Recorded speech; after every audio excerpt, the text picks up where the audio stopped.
In an era defined by rapid technological turnover, what happens to the relics of our digital past? We imagine a landscape where the silicon souls of forgotten devices lie buried, not in earth, but within a shimmering sea of glowing neon sands. This isn't just a stylistic flourish, it's a profound metaphor for the sheer volume of technology that became obsolete almost as quickly as it was released. From the bulky desktop towers of the 90s to the flip phones of the early 2000s, these artifacts represent a crucial stratum in the archaeological record of human innovation, awaiting rediscovery in our cyber-archaeological future. What exactly constitutes cyber-archaeology? According to Dr. Elena Petrova, lead researcher at the Institute of Digital Forensics, it's the systematic recovery and analysis of digital artifacts to understand past societies and technological ecosystems. Unlike traditional archaeology, which deals with tangible remains in physical strata, cyber-archaeology probes the strata of our digital detritus. It's about more than just data recovery. It's about understanding the design philosophies, user experiences, and the societal impact embodied by these devices. Petrova argues that the digital ruins tell a story far more intricate than any papyrus scroll. The sheer scale of tech production in the 1990s and 2000s is staggering. Data from the Global E-Waste Monitor indicates that roughly 48 million metric tons of electronic waste were generated globally in 2009 alone, a significant portion originating from this period's consumer electronics. This wasn't just computers. It was cell phones, pagers, digital cameras, and early MP3 players. Each device, often with a lifespan measured in mere years, contributed to a mounting digital sediment. As analysts at TechWaste Insights point out, the churn rate created a vast, largely undocumented landfill of our technological aspirations. The 1990s were the heyday of the floppy disk. Initially, the 5.25-inch, then the ubiquitous 3.5-inch disk, symbolized data portability.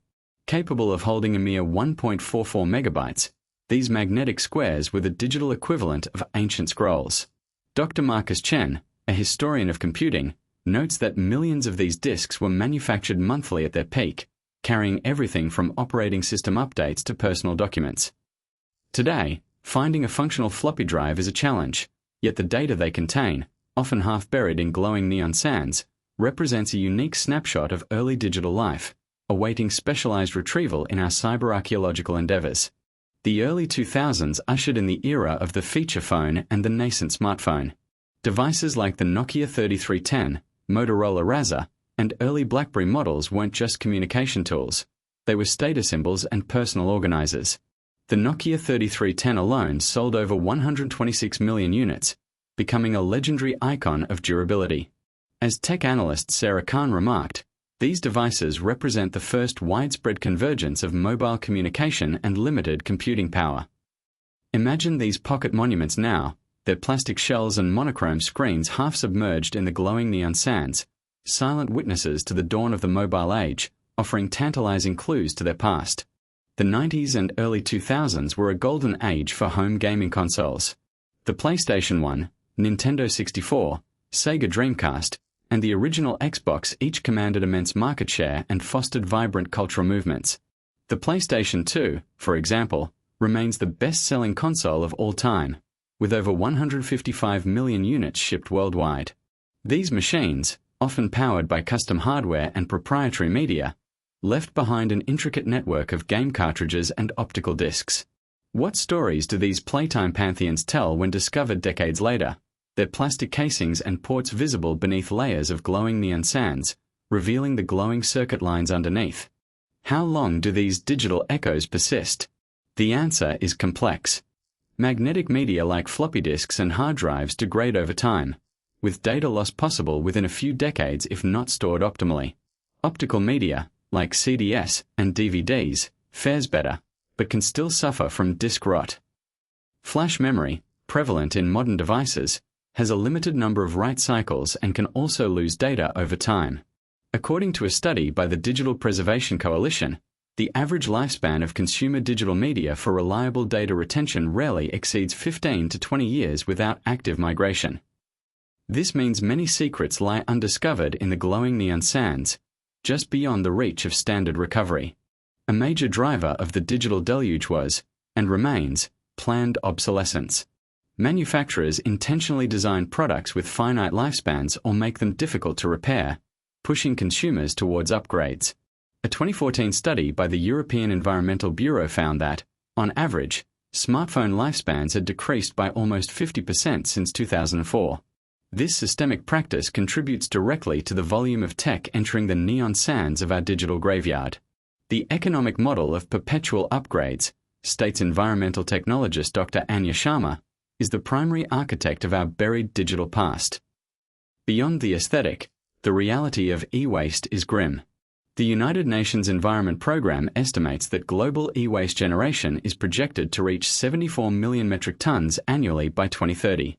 Many of the materials in 90s and 2000s tech, from lead in circuit boards to cadmium in batteries, pose significant environmental and health hazards when improperly disposed of. These buried gadgets in our imagined neon sands are, in reality, toxic caches in physical landfills. The price of rapid innovation, warns Dr. Kevin Lee, an environmental policy expert, is often paid by the environment, unseen and unheard, until it's too late. For cyberarchaeologists, retrieving data from these buried relics is a specialized art form. It often involves non-destructive imaging techniques like X-ray micro-CT to understand internal structures, followed by carefully desoldering components for direct data access.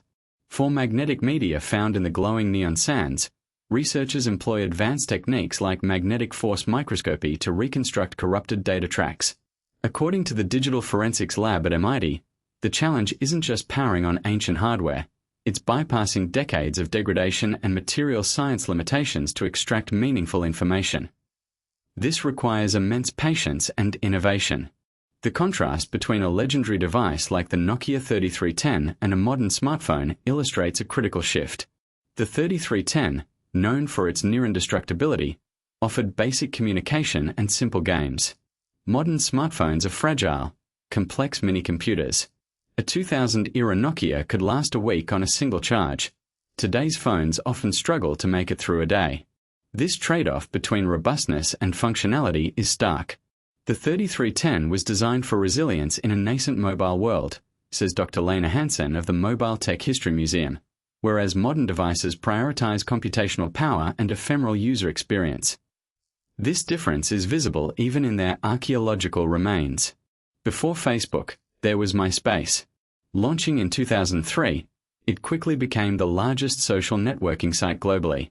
While much of its data existed on servers, the user experience was often mediated through early internet-connected devices, chunky desktop PCs, nascent laptops, and bulky pocket PCs.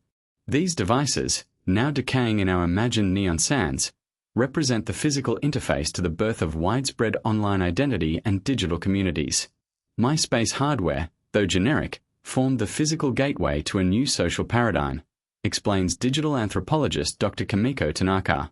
The glowing circuit lines beneath the dust hint at the billions of connections made through these machines. The 1990s and 2000s witnessed a rapid evolution in portable data storage. We moved from the floppy disk to the CD-ROM, offering hundreds of megabytes, then the DVD, pushing into gigabytes. The late 90s saw the emergence of USB flash drives, compact and rewritable. This progression illustrates a relentless drive for more capacity and convenience.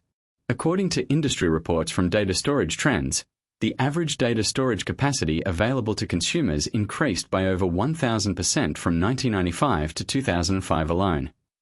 Each format, now lying semi-buried in the glowing neon sands, tells a story of increasing digital abundance and the struggle to contain it. Beyond their technical specifications, these devices represent deeply human connections. They stored our photos, our music, our first emails, and our early attempts at digital creativity. An estimated 80% of data on personal devices from the early 2000s is non-recoverable by average users after just 5 years, highlighting a tragic loss of personal history.